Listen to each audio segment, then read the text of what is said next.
Hello, everyone, and welcome to African Leadership Podcast. I'm your host, Obehi Ewanfo. Are you interested in learning about people-oriented leadership quality you can apply in your business and personal life? Then make sure you subscribe to this podcast and share with your friends who might need it. Now let's get started with today's episode.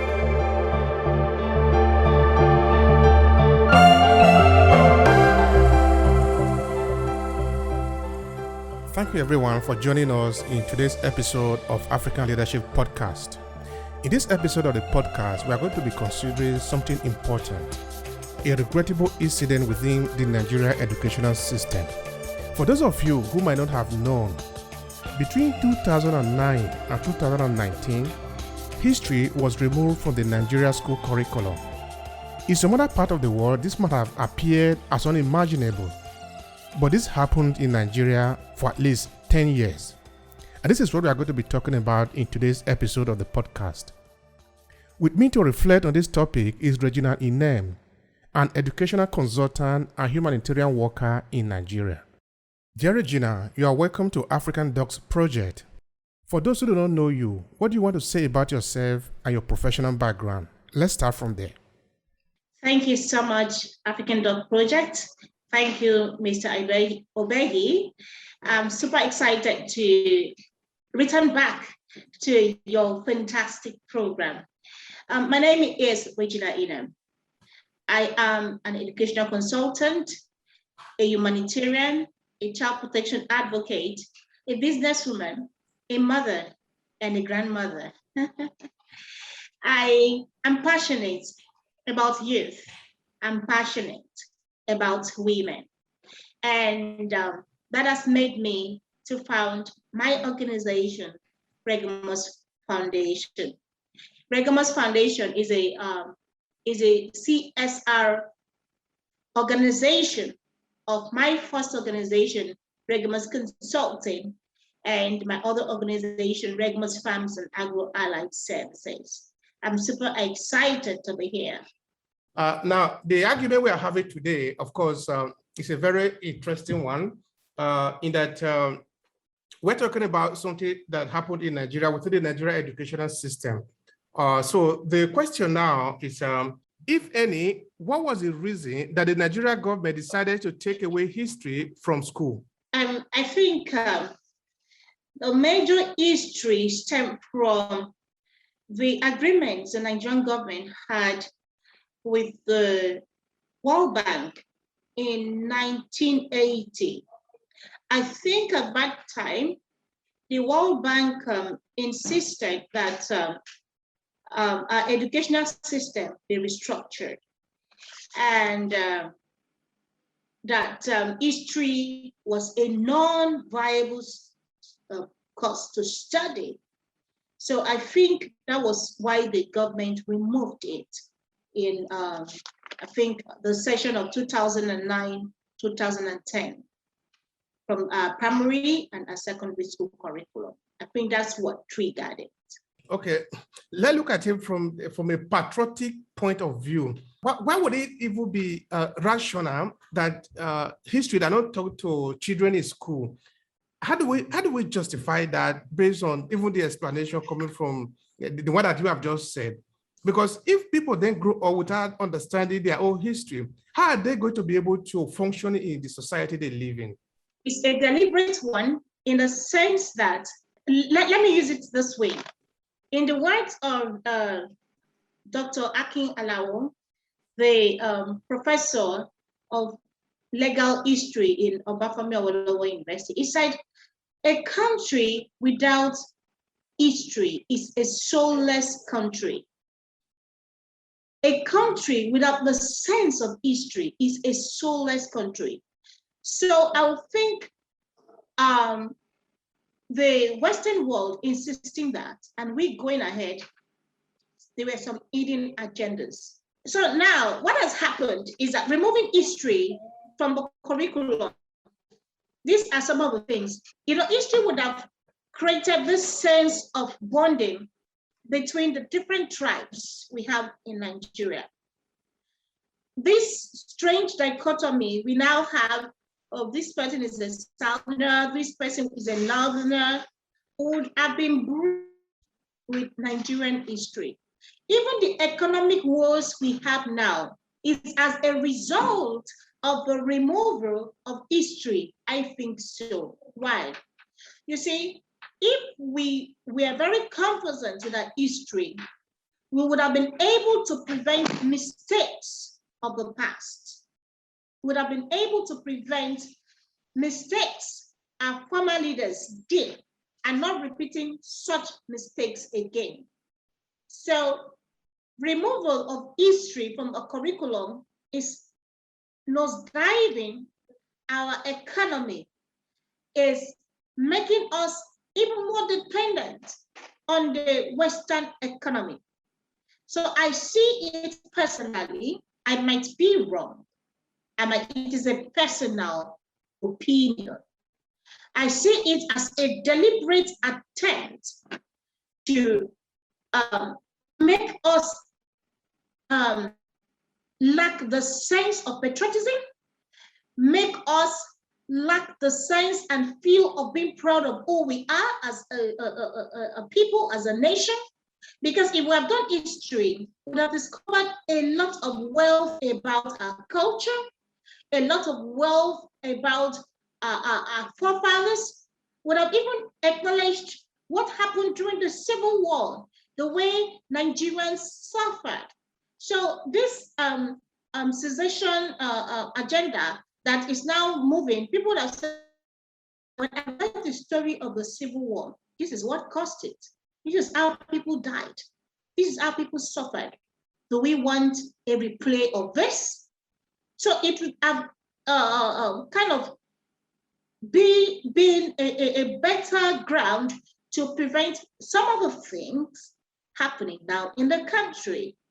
Those are my thoughts. Now, something that I would really like to ask now relate to what you were saying before about the decision to make us remove history from our curriculum. When such offer was made, why was there no resistance from the Nigerian government? What really are the basis behind those that decision? Okay, I can understand from our point of view that is definitely not in our interest. But how did they manage to sell the idea to us? I mean, to our officials, that we should do a thing as horrible as that? You know, this question makes me laugh.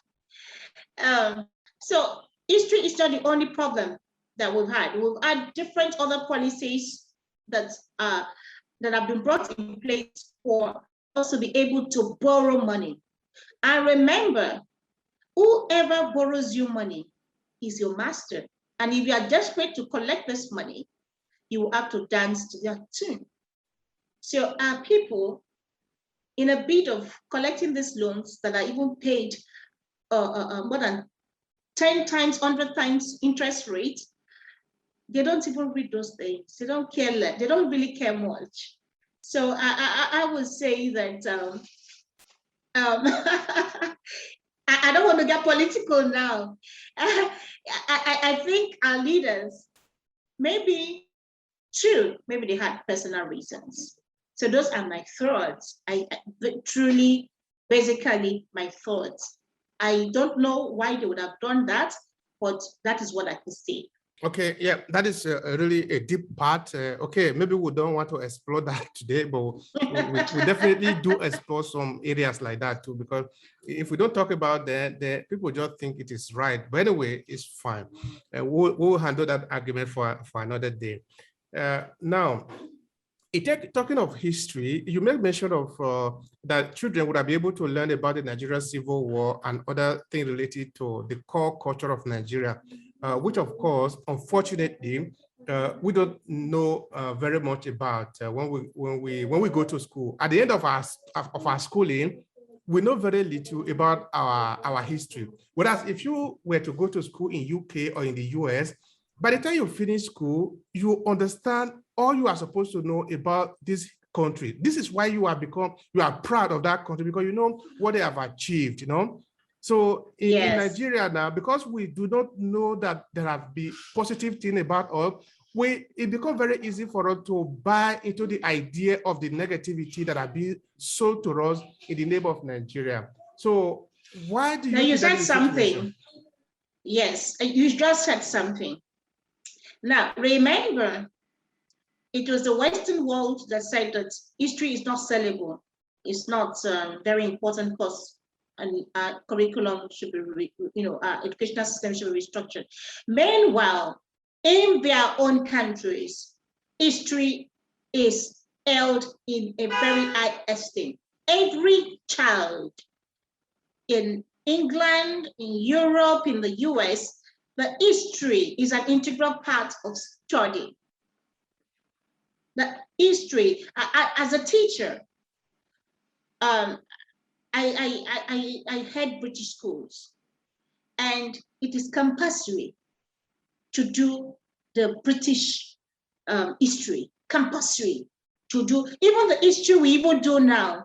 Most of them are history that the Western world has given us that we should teach. Nobody is talking about the slave trade, where it started, talking about the Badagry and documenting it and making it something, worthwhile for the people to know. Nobody is talking about the different coups we had, what led to those coups as a people, what is their achievement, what is their culture, what is their strength, and how can it be nursed. Nobody is talking about that. So I think as a people, we have decided to lose the sense of who we are. And it is destroying our economy, is destroying our country and continent. It is causing even brain drain. When you even come to Nigeria, even because someone studied abroad, the person is held in, in ISP more than those that studied here. We're not bothered about our history. Nobody wants to know anything happening in Nigeria.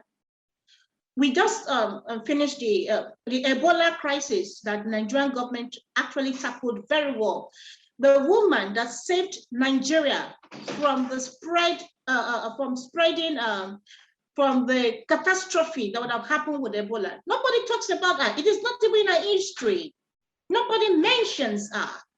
It is individual that is trying to talk about her. It is not even the history of what is taught in schools. So it is very, for me, I think it's the deliberate act. This deliberate act, I tell you, is impacting negatively already. And it is high time we pick the pieces and do the appropriate thing to save our country. Okay, that is very interesting now. But what I want to find out now is that for the lecturer in school, the teacher, the primary school, the secondary school teacher, how much effort is being made by these people, not the politician this time, these individuals who are supposed to be concerned Nigerians? Okay, don't get me wrong. I understand that they are being paid salary because he who plays the pipe at the taste is too. I understand that too. But come on, this is our land, we cannot just be blind to everything that is happening. So the question I'm asking you is, what effort is being made on the part of the Nigerian lecturer, Nigerian university and secondary school teacher to make sure that the children, by the time they finish school, know about their history? From the point of view of history, what are they doing to let this happen? Basically, the truth is that the teacher might not be able to do much because we have a curriculum. Curriculum must be followed, and you can't teach outside the curriculum. You can't do that. So there's little they can do about this, because imagine an inspector comes from the Ministry of Education and comes to inspect what the school is teaching, what the curriculum the school is delivering, and asks for the lesson plan. And the lesson plan is not, and they check, it is outside the curriculum. The school will be in trouble. So the schools are limited. The teachers are limited because they have to teach within the curriculum. You can't, even out there in Italy, the schools can't teach outside the curriculum. It is an offense. You can't. So the teachers can do much. However, the little educators have been able to do is to cry out and say, no, no, no, change this. And it is because of this outcry that even made the government to bring history back. And even as history is back, not all school actually still offers history as a subject. Not all schools offers history as a subject, even after this was reinstated 2018-19 session. So there again, the ministry should be able to go around and enforce this, at least in all, both the private and the public schools. So I think as a nation, as I always say, it's a collective thing. The government have the role to play, the educationists have the role to play, the Ministry of Education too, they have the role to play. They should know that their action or inaction can also affect them, because what affects Nigeria affects all. So they should be able to ensure that this history is actually taught in schools. So the thing is that no school can run or teach outside the curriculum. Okay, that is fair enough. That is fair enough. Now, for the schools where history are being taught, or let's say history actually are being taught in Nigeria. Before, of course, we made the claim that Nigerian history are not be taught because that is what they are supposed to be taught. You can't go to the United States and they're teaching you about the gallant history of Nigeria. No? They talk about the gallant history of their people. Which history is being taught in Nigerian school according to the curriculum? Okay, I am not an history teacher. At least checking my children's my staff lesson plan, what I've seen is that they talk about the history that I also was taught, the Mongo Park thing, the history of the Malian Empire, all those empire things. They teach all those, you know. But my own, where I'm coming from is, this history should have components of customizing it to Nigeria. Yes, it's good to know about the Malian Empire, the Songhai Empire. Fantastic. It's fantastic. It's good. But what about knowing about the Civil War? What about knowing about the different coups that has happened in the country? Who did it and how it went? Yes, I know that they do state and capital. I think I know that bit because my children come home, state and capital, Amia, Uboya, and all that. But beyond that, what do they know about Umuahia? What are the tourist centers there? What are the people known for? So these are some of the little things that, you know, we could go further and dig deeper. Then it should be updated. As more things happen in the country, we put it in there. When we were to have the election that brought in this government, I was telling people there was a military regime by this same government. Have we gone to check the history? It wasn't recorded anywhere, but only those of us that were, you know, young, you know, teenagers in those times could tell you that if this person ruled at this time and this happens, if the person comes back again, don't you think the same thing will happen? And ironically, his return has been the same thing. Nigeria was so hard and difficult in those times. Nigeria is hard again and difficult in this second time. So knowing history of what happens in the country matters a lot. We talk about our borrowing style. We borrowed in this, we did structural adjustment program, we did all this. That should be taught in schools. So that when our youth now become leaders, they know that when they borrowed in so year, this was the kind of difficulties that the economy of the country faced. And it will make them not to go borrowing. Because the truth is that we are so blessed. I'm sure maybe if we value our history, we know that in Sokoto we have this mineral, in Benue we have that mineral, in Ondo they have this, and they was okay, we have this, so let's go and amass the wealth of the land instead of depending solely on the Western world and collecting loans and plunging the economy in more indebtedness. For me, I think the lack of history is one of the major problems that has plunged us in the poverty that we are in, because there's so much wealth that a lot of people don't know about. Of recently, I heard that in Samfara, I think they have gold there, and they just have planes that goes there, mine it, and take it out of the country. But how many people knows that we have such natural resource there?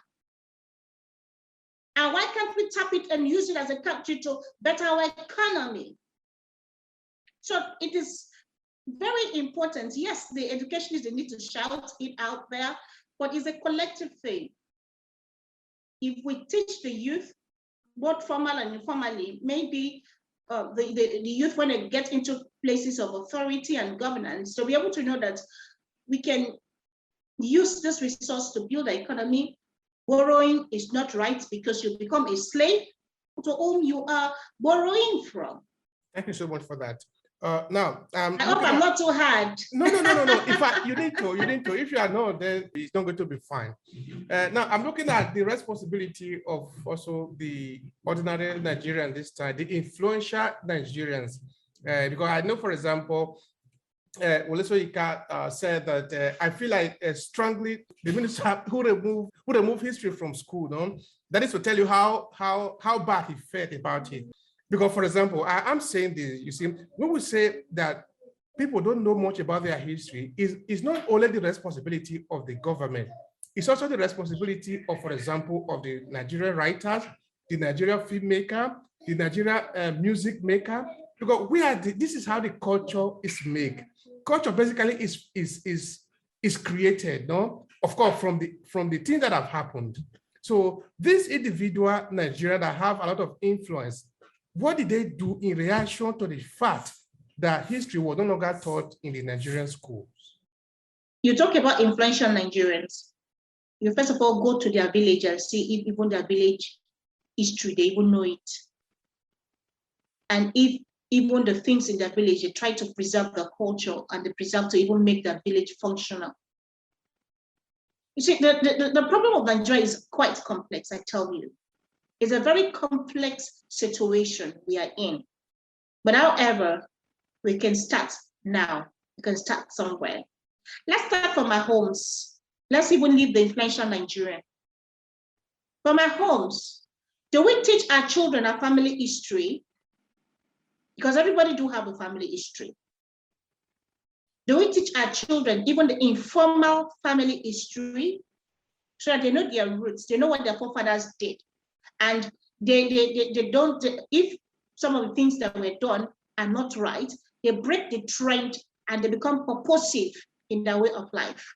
You now talk about non-governmental organization. I don't think we have a lot that looks about history. I know few have come up. I know of the Lekki Art Gallery in Lekki here that tries to preserve the Nigerian history, and also have the Ashoke. She preserves everything Nigerian in the local ones. But how many people? I think it's a clear, not just influential ones. Yes, influential Nigerians can go a long way to making this happen because they have the resources. So it is for this influential one to first of all start in their homes so that they know the importance. You're not talking about history. Even in a lot of Nigerian homes, how many of them speak their languages? In homes, it's English language that thrives. It's very few homes that actually, you have the children speak their own local dialect. So it is a collective thing, and it is a conscious thing. There should be like an awakening. If you look at India today, India is successful. They're all so close to, their culture, their history so close. China, same thing. All economies that are succeeding hold their culture, their history so close. Today, a lot of us, are going into the Western medicine. But meanwhile, our forefathers were using herbs and they are doing very well. How many of us have been able to learn those herbs, and how many who have they handed this culture to, the history of these herbs to? Some are getting extinct with nobody knowing what to do. So I think it's a clear call an awakening in a society to take our history, our family history, our community history, our state history, our Nigerian history seriously. If we cannot take it to the curriculum because of some external interests, we can be very deliberate as a people to ensure that our history don't die. Thank you very much. That was really very important. It was really very important to be pointed out. In 2019, how did they manage to restate it back again? That was after 10 years. Was it because people struggled against it? People were fighting, and the teachers were doing something again? What happened? Tell us about that. I think there was an outcry, and I think the administration, that 2018, 2019, I think they removed the history from the primary and secondary curriculum based on the fact that a lot of students were not offering history, that they shun the history as a subject in school. And that even when you study history, you go to university, a lot of people, having an history teacher was scarce to see. Then I remember some organization I belonged to, we are writing to the assembly, House of Assembly and all that, of the importance of having history back to our curriculum. So the government did not just wake up and decided to do that. It was an uprising. People, spoke strongly and took it to the House of Assembly for this to be reinstated. I think if we did that, we can also do it again to ensure that the right content is in the curriculum also, and it is updated from time to time, because curriculum shouldn't just be a one-off thing. It should be updated. Curriculum is always updated. So I think what we'll now say is that the people in charge of this should update regularly with the happenings of what is happening as a nation. It was something like the toll gate saga that a lot of youth, could enter, because it was a major death and major struggle for the youth, So constant update of this, is quite important. So to answer your question, it was the people that said, no, people rose up and wrote, and it got back. However, even though it is back, not all schools are actually offering history as a subject.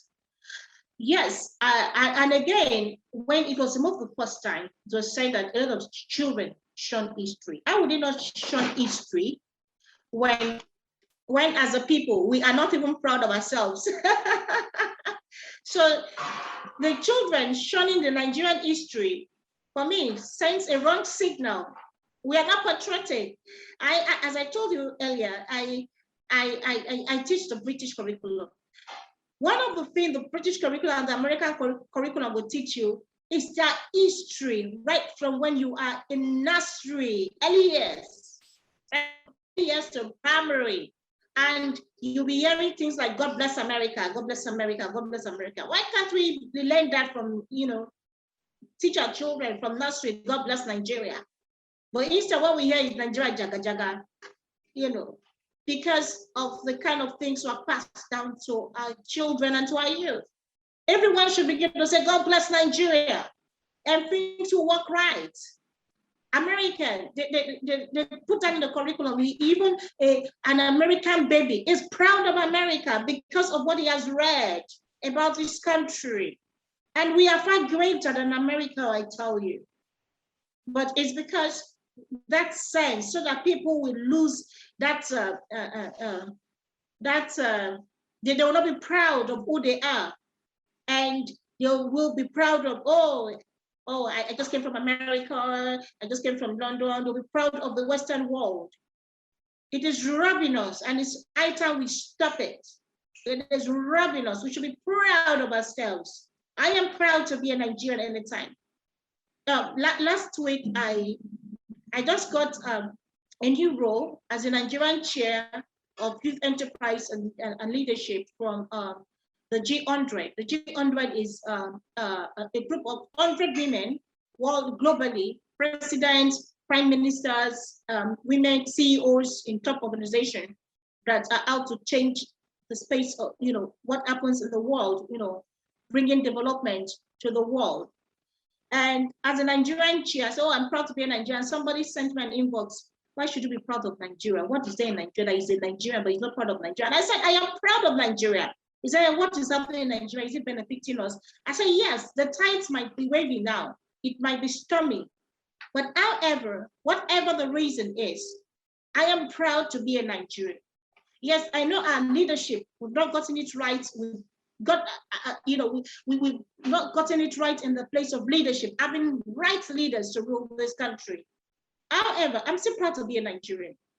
A lot of Nigerians, as I speak, are not proud to be called Nigerians.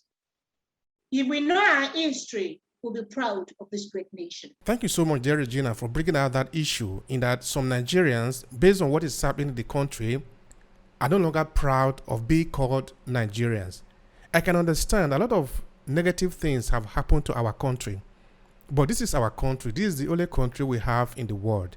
Irrespective of where we might be living or what we might have achieved in any part of the world, this is the only country we can truly call home.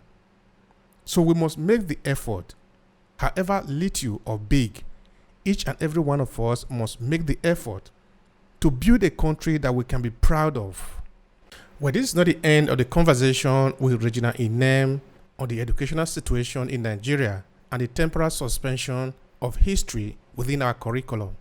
In the second part of the interview, we're going to consider other aspects of the conversation, and then we'll conclude with some recommendation on what should be done to address the situation that is befalling the Nigerian educational system, and by extension, the Nigerian society. So see you there in the second part of the interview. If you enjoyed this episode, make sure you subscribe to the podcast and share with your friends who might need it.